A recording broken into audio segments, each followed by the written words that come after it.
الحمد لوليه والصلاة على نبيه. معزز قدرمند ورونو او خويندو، حدیث شریف کی راضی حضرت ثوبان رضی اللہ تعالی عنہ وائی چی نبی علیہ الصلاة والسلام فرمائل: من جاء يوم القيامة بريئا من ثلاثة، چې څوک د قیامت په ورځ په داسې حالت کې راشي چې د درو شیانو څخه پاک وي. درې اعمال چې د هغوی څخه دا خلق پاک وي، دخل الجنه، دا خلق به جنت ته داخل شي. بیا وروسته تر دې عبارت هغه درې اعمال ذکر کیږي.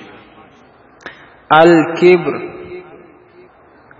اول شی کبر دی. که څوک د کبر څخه پاک وي، کبر نه کوي، رب لا یزال به و جنت ته داخل کی. او په هغه صورت کې چې عقیده یې جوړه وي او د کبر څخه ځان ساتلی وي. کبر څه شي ته وایي؟ کبر یعنی لویی کول، پر خپل ماتحتو باندې کشرانو باندې لویی کول، یا دا چې ته پر یوه لویه رتبه وظیفه ولاړې نو پر نورو خلکو باندې چې دا وظیفه او رتبه نه لري هغوی باندې ته لویي کوې، یا ته یو څه مالدار یې، الله مال و دولت درکړی وي، تا څخه لویي او کبر کېږي، مسکینانو فقیرانو محتاجانو ته په سپکه ګورې. او یا دا چې ستا یو ډېر ښه کور وي او هغه همسایګان هغه کسان چې دا ستا د کور غوندې کور نه لري ته هغوی ته په سپکه ګورې. یا الله تبارک و تعالی تا ته ښه علم درکړی وي، ته و هغه کسانو ته چې علم یې نه وي کړی په سپکه ګورې. نو دا ټوله کبر دی. که د دې څخه انسان ځان وساتي، رب لا یزال به جنت ته داخل کی. او که ځان ورنه ونه ساتي، کبرجن جوړ شي، لویی کوي، نو ځای به جهنم وي، الله به بیا جهنم ته داخلوي. او دا خبره یاد وساتئ چې د کبرجن اعمال رب لا یزال نه قبلوي. نو د کبر څخه که خور یا سو که ورور په کلکه اجتناب وکړي. او دویم کس یاد شوی دی، هغه خیانت کوونکی. که چیرې یو څوک د خیانت څخه پاک وي او خیانت یې نه وي کړی، رب لا یزال به یې جنت ته داخل کړي. نن دور کې تاسې راشي، یو ډېر ښه سړی به ستا په ګمان درسي چې کله د امانت ورته وسپارې دی به بس بیا خیانت کې وکړي. هغه امانت کې به یې خیانت کړی وي. هغه که هر شی وي، که ته مال په لاس ورکې، که ته یو بل شی ورکې، سامان ورکې، یو بل کار ورته وسپارې، نو په هغه کې د خیانت وکړي، نو دا کس خیانتګر سو، دا به جهنمي وي. او که چا د هر قسمه خیانت څخه ځان وساتي او اجتناب یې ورنه وکړي، د خیانت پاکو، رب لا یزال به یو جنت ته داخل کی.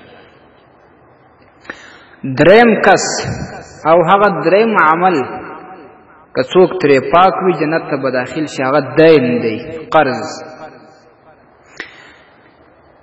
دلته په حدیث شریف کې قرض یاد شوی دی. که څوک د قرض د پور څخه پاک وي جنت به داخل شي. اوس خو نن دور کې هر څوک تقریبا که ووایم په 100% کې به 80% یا 80% حتما په پور و قرض باندې اخته وي، یو څه که پاته و. نو دلته به دوی ته ډېره سخته وارخطایي جوړه سي چې دا خو موږ هم قرضونه کوو، د قرضه پاک نه یو، پور را باندې دی، یا موږ چې بل چاته پور ورکړی دی، نو موږ به څنګه جنت ته نه داخلېږو. دلته وضاحت دا شوی دی. امام فخر الدین رازی رحمه الله ویلی دی چې دلته مراد هغه دین دی، هغه قرض دی چې څوک مړ شي، وفات شي او هغه قرض یې نه وي ادا کړی، د هغه وروسته د ده ورثه، د ده خپلوان هغه هم هغه قرض ادا نه کړي، نو د غاړې بند شوې، دی به جنت ته نه داخلېږي تر څو چې د قیامت په ورځ حساب و کتاب نه وي سوی، د ده غاړې نه وي خلاص شوي. نو دا هغه قرض یادوي چې قرض در باندې دی ته نه ادا کوې، او ګورئ یوه خبره دلته د قرضداري کې یاد وساتئ. صحیح مسلم شریف کې حدیث راځي، نبی علیه الصلاة والسلام فرمایي مطل الغنی ظلم. تا سره مال ستا د چا قرض در باندې دی بیا هم ته زندهیې، نو دا ظلم ته کوې. د ظلم عذاب ډېر سخت دی، د ظلم عذاب ډېر سخت دی.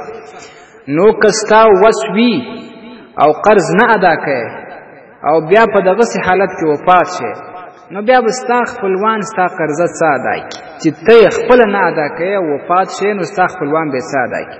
نو معلومه خبره ده چې ستا ځای به بیا جنت نه وي. یو ځل به حساب و کتاب در سره کېږي، نو که په هر ترتیب ته خلاص وې بیا به د هغه وروسته جنت ته ځې. نو ګورئ مسلمانانو ورونو، یوه خبره خو دا ده چې که مجبوره نه یاست قرض پور مه کوئ. که چیرې بیا ورته مجبوره سئ قرض مه وکئ، بس پوره کوشش دا وکئ چې قرض ادا کړئ. قرض داسې مه بولئ لکه غنیمت، لکه نن سبا دور بیا خاص په پښتنو کې چې قرض غنیمت بللی دی. مسلمان قرض پر باندې او بس یوه میاشت بله میاشت دا وختونه ورکوي ادا کوي نه. نو که ته چیرې دا مال لرې او نه ادا کوې، نو ته خو په دې باندې ظالم هم سوې، نو د قیامت په ورځ بیا ته پاک نه یې، نو ته به جنت ته څنګه داخل شي؟ نو پاک کس هغه دی چې قرض وکړي بیرته یې چې څنګه وس پیدا کړ قرض ادا کړي، نو رب العزال به دی جنت ته داخل کړي. دا زمونږ او ستاسې د خوږ پیغمبر محمد مصطفی صلی الله علیه و آله وسلم فرمان او خبرې دي. امام طبرانی رحمه الله په المعجم الاوسط وم جلد کې دا حدیث نقل کړی دی، او امام فخر الدین رازی رحمه الله هم په خپل تفسیر کې راخي، او بیا وروسته د دې قرضداري دغه بیان کړی کوم چې موږ د هغې وضاحت وکړو. الله تبارک و تعالی هر مسلمان ورور د دغسې اعمالو وساتي چې رب العزال د قیامت په ورځ حساب آسانه کړي او جنت ته یې داخل کړي. الله دې موږ او تاسې دغسې پاکان جوړ کړي. السلام علیکم ورحمة الله وبرکاته.